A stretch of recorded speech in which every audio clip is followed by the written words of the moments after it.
بسم اللہ الرحمن الرحیم۔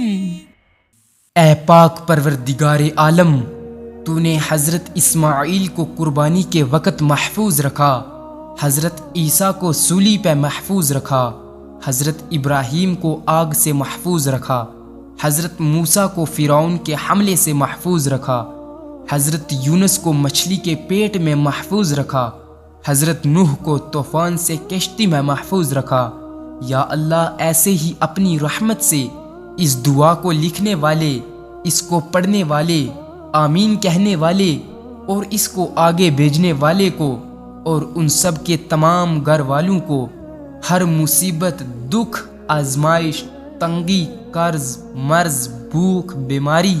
اور ہر پریشانی سے محفوظ فرما، آمین۔